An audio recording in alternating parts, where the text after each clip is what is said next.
Hey everybody, had some time to put my thoughts together regarding Andrew Cuomo's frankly shocking resignation because I thought he was going to stay and fight.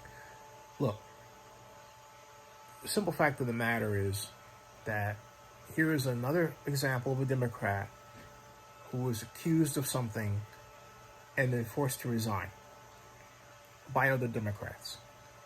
I can't think of a Republican who has fallen the same fate more often than a Democrat.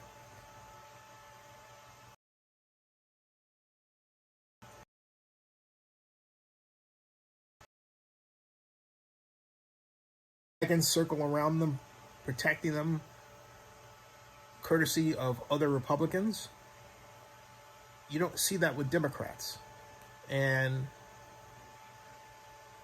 there's this situation where there's this character assassination on part of Democrats that goes on,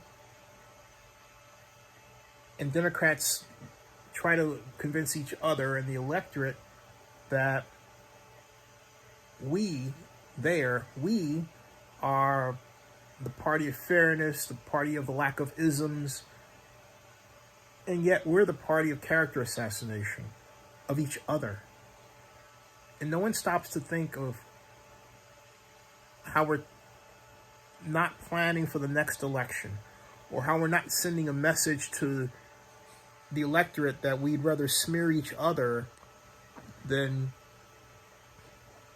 basically turn around and make sure that the case is made for what we can do and figure out a way to be better than Republicans. Democrats don't get that people who vote Republican don't care.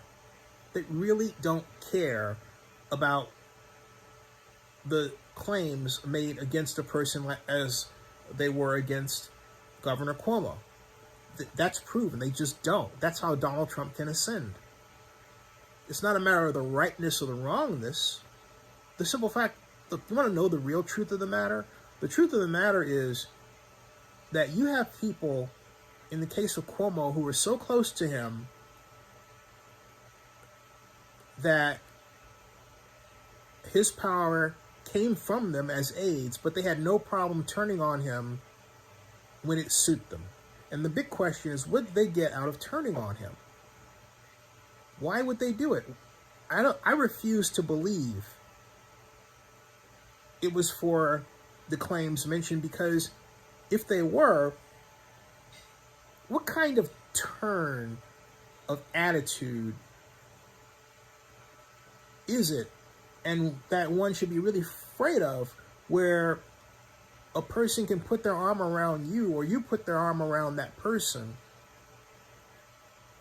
and that person says nothing to you that it was wrong, and then months later or a year later or more, they dig it up, and all of a sudden what you didn't know was a problem was a problem. I have friends who are older who are prominent in their industry circles that occasionally make statements that today are considered racist.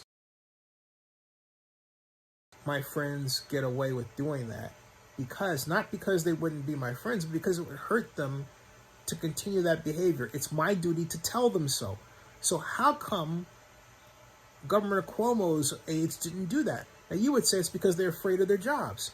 My argument is, it's not because they're afraid of their jobs.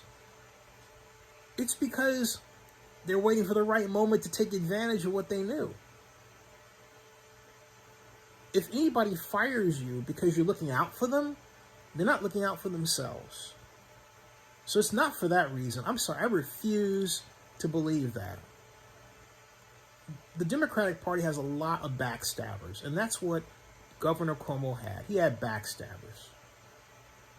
And if we are going to survive as a party, we need to come to grips with the extent to which we want to be recognized as having backstabbers. And we don't. We need to get rid of them. Subscribe to Zenny62 and bookmark oaklandnewsnow.com.